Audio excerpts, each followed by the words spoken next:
मैं मीना सुरेखा, आप सभी को मेरा प्यार भरा नमस्कार।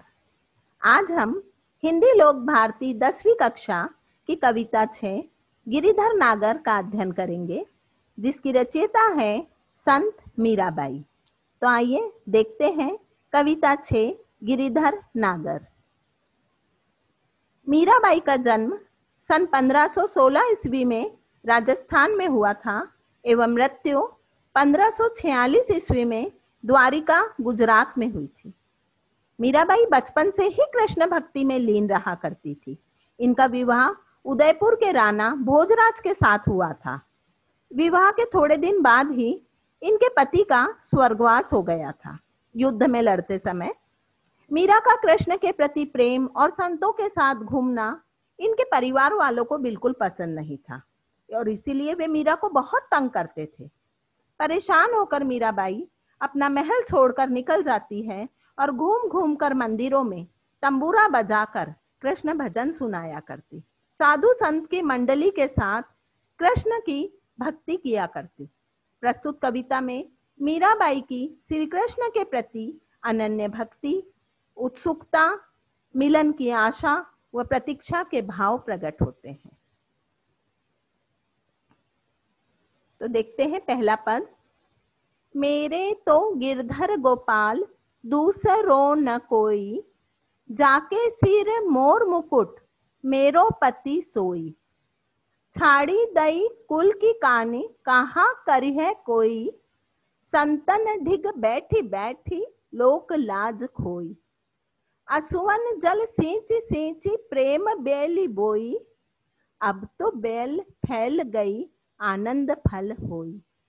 दूध की मथनिया बड़े प्रेम से बिलोई, माखन जब काढ़ी लियो छाछ पिए कोई। भगत देखी राजी हुई जगत देखी रोई, दासी मीरा लाल गिरिधर तारो अब मोही। तो आइए देखते हैं इसका अर्थ। मीराबाई कहती है, मेरे तो सब कुछ गिरधर गोपाल ही है। गिरिधर, गिर यानी पर्वत और धर यानी धारण करने वाले।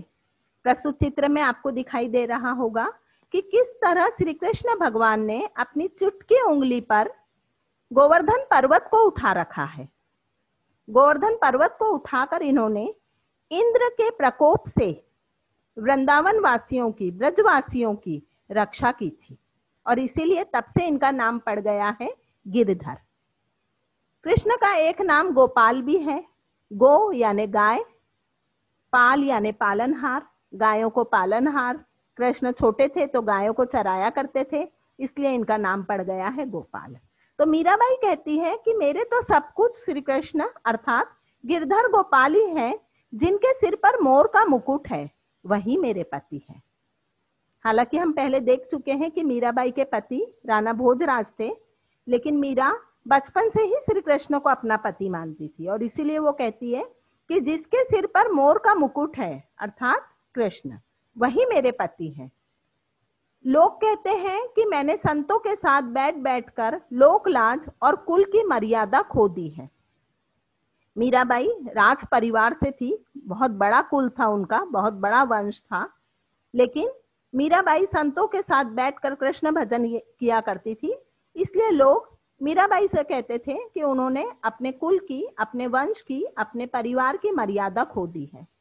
लेकिन मीराबाई कहती है कि मैंने तो अपने आंसुओं के जल को सींच सींच कर कृष्ण के प्रति अपने प्रेम की इस बेल को बोया है। बेल लता जो ऊपर ही ऊपर चढ़ते चले जाता है, वह झाड़, और अब इसमें आनंद रूपी फल लगने का समय आ गया है। अर्थात अब मुझे कृष्ण के प्रेम में आनंद की अनुभूति हो रही है, मैं कृष्ण के प्रेम में सराबोर हो गई हूं। मीराबाई कहते हैं, जिस तरह दूध को बिलोकर माखन निकाल लेते हैं और छाछ उसको छोड़ देते हैं, मीराबाई कहती है उसी तरह मैंने कृष्ण की भक्ति को अपने मन में बिलोकर कृष्ण रूपी माखन को पा लिया है और छाछ रूपी जो छोछ बच जाता है, उस छाछ रूपी इस निस्सार संसार को, इस व्यर्थ संसार को जिसमें कुछ भी नहीं है, उसको मैंने छोड़ दिया है। आइए दूसरा पद देखते हैं। हरि बिन कुन गति मेरी, तुम मेरे प्रतिपाल कहिए मैं राउरी चेरी। आदि अंत निज नाव तेरो हिमाए फेरी। बेर बेर पुकार कहूँ प्रभु आरती है तेरी। यो संसार विकार सागर बीच में घेरी। नाव फाटी प्रभु पाल बुड़त है मेरी। नाव फाटी प्रभु पाल बांधो बुड़त है बेरी। बिरहनी प्यूकी बाट जोवे राख ल्यो नेरी। दासी मीरा राम रटत है मैं शरण हूं तेरी। आइए थोड़े से कठिन शब्द देख लेते हैं। हरि बिन कुन गति मेरी। हरि यानी कृष्ण, कृष्ण के बिना कुन यानी कहां। प्रतिपाल यानी रक्षक। राउरी आपकी। चेरी दासी। आदि प्रारंभ, अंत जहां सब समाप्त हो जाता है। निज यानी खुद की। नाव तेरो, नाव यानी नाम, यहाँ पर नाव यानी नाम। तेरो हिमाए फेरी। हिमाए फेरी यानी मैं हृदय में तेरे नाम की माला जप रही हूं। बेर बेर बार बार। प्रभु आरती, आरती यानी यहाँ पर है लालसा, इच्छा। यो संसार विकार, विकार यानी विकारी, दुर्गुणों से भरा हुआ। पाल यानी आपको चित्र में दिखाई दे रहा होगा, नाव के ऊपर जो कपड़ा बांधा जाता है उसे पाल कहते हैं। पाल बांधो बुड़त है बेरी। बेरी यानी बेड़ा, जो नाव है उसे कहा गया है बेड़ा। बिरहनी कृष्ण के विरह में व्याकुल। प्यू की यानी प्रिय की, पिया की, कृष्ण की। बाट यानी रास्ता। जोवे यानी देखना। शरण यानी शरण।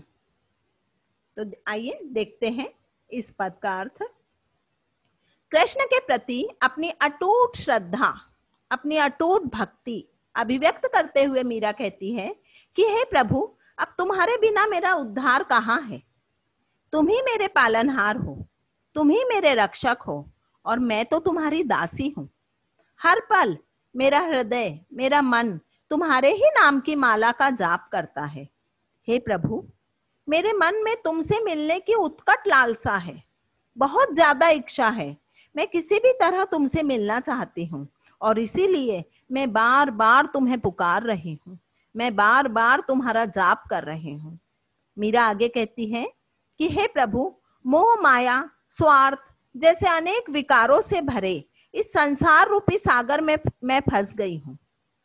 इस संसार में आकर के ये विकारों से कोई नहीं बच पाया है, लेकिन मीरा कह रही है कि मैं इन विकार रूपी संसार रूपी सागर में फंस गई हूं और अब वो समय आ गया है कि मेरी जीवन नैया इस भावसागर में डूब जाएगी।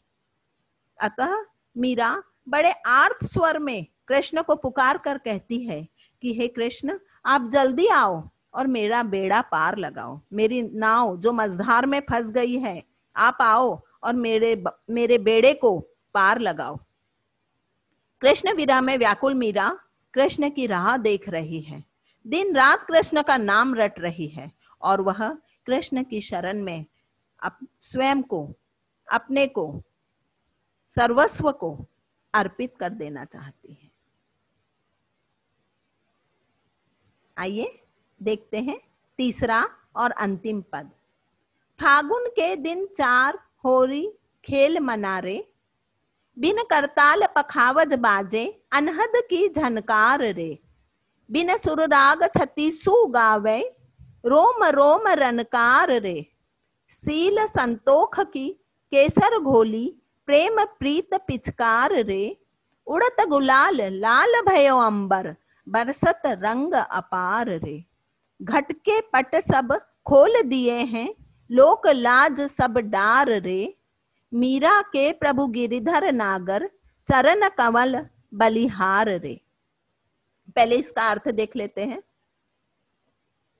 पहले कठिन शब्दों का अर्थ देख लेते हैं। फागुन, फागुन एक हिंदी महीने का नाम है जो कि वसंत ऋतु में आता है और उसी समय होली का त्योहार आता है, होरी, होली। बिन करताल पखावज बाजे, पखावज और करताल बाजों का नाम है। अनहद एक नाद है। अनहद, जब हम अध्यात्म में डूब जाते हैं तो हमें अनहद की नाद सुनाई देती है। रोम रोम, शरीर के एक एक अंग में रनकार रे आवाज सुनाई दे रही है। रोम रोम में स्वर सुनाई दे रहा है। सील, शील, संतोख, संतोष, धैर्य, धीरज। अंबर, आसमान। घट, हृदय। पट, दरवाजे। डार, छोड़ देना। यह नागर, नागर का अर्थ होता है, गिरिधर का अर्थ तो हमने देख लिए। नागर का अर्थ है श्रेष्ठ पुरुष।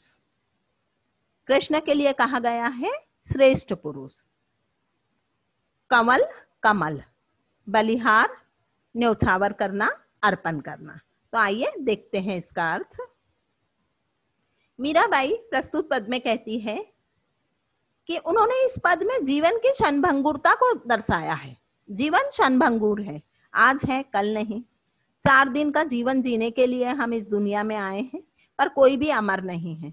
एक दिन हम सभी को यहाँ से जाना है। तो जीवन की क्षणभंगुरता को दर्शाते हुए मीराबाई कहती है कि जिस तरह फागुन के महीने में होली के सिर्फ 4 दिन होते हैं, 4 दिन होते हैं ना, बहुत अल्प समय होता है, बहुत कम समय होता है। उसी तरह हमारा जीवन भी अल्पायु है। साल में एक बार होली आती है, 2-4 दिन रहती है और चले जाती है। उसी तरह हमारा जीवन भी अल्पायु है, क्षणभंगुर है। तो हमें भी स्वयं को कृष्ण के प्रेम में सराबोर कर लेना चाहिए। देखिए, हम सोचते हैं ना अभी तो हमारे खेलने खाने की उम्र है, बाद में आगे जाके कृष्ण को याद करेंगे, लेकिन जीवन नश्वर है, जीवन क्षणभंगुर है, पता नहीं कब खत्म हो जाएगा। तो ये छोटे से समय में ही हमें अपने आप को कृष्ण के प्रेम में सराबोर कर लेना चाहिए। जिस प्रकार होली के उत्सव पर नाच गाकर ढोल ताशे बजते हैं, सब नाचते हैं, गाते हैं, उत्सव मनाते हैं, उसी प्रकार कृष्ण के प्रेम में यदि एक बार हम डूब गए, कृष्ण के प्रेम में यदि एक बार हम डूब गए, तो कृष्ण का प्रेम भी होली के त्योहार से कम नहीं है। एक बार जब हम प्रेम में डूब जाते हैं तो ऐसा लगता है कि अपने आप करताल और पखावत जैसे बाजे बज रहे हैं। हमें दिल में, दिमाग में अपने आप अनहद नाद का स्वर सुनाई देने लगता है। और मीराबाई कहती है कि अब मैं कृष्ण के प्रेम में डूब गई हूं, तो मुझे अपने आप सब स्वर, सब आवाज, सब बाजे, सब सुनाई दे रहे हैं। और अब मेरा मन बिना किसी राग रागिनी के, किसी भी राग की, किसी भी रागिनी की आवश्यकता नहीं है। मेरे रोम रोम से कृष्ण के गीत के स्वर उभर रहे हैं, मेरा रोम रोम कृष्ण के गीत गा रहा है। इस तरह मीराबाई अपने आप को, हे गिरधर नागर, मैं अपना सर्वस्व, अपने आप को तुम्हारे चरण रूपी कमलों पर समर्पित करती हूँ, अर्पित करती हूँ, न्योछावर करती हूँ। तो इस तरह हमने इस कविता में देखे कि मीराबाई ने किस तरह अपने आप को कृष्ण पर न्योछावर कर दिया था। आगे वो कहती है, एक पवित्र प्रेम था दोनों के बीच में। आगे मीराबाई कहती है कि अब कृष्ण के साथ होली तो खेलना है, लेकिन होली खेलने के लिए लाल गुलाबी पीले नीले रंगों की आवश्यकता नहीं है। कृष्ण से होली खेलने के लिए शील और संतोष रूपी केसर को घोला है। मीरा ने कृष्ण के साथ होली खेलने के लिए शील और संतोष रूपी केसर, आप सभी को पता होगा, केसर बहुत महंगी आती है, उसको मिठाई वगैरह में डाला जाता है, उसका नारंगी रंग आता है उसको डालने से। तो इसकी होली खेली और वो केसर से होली खेल रही है कृष्ण के प्रति।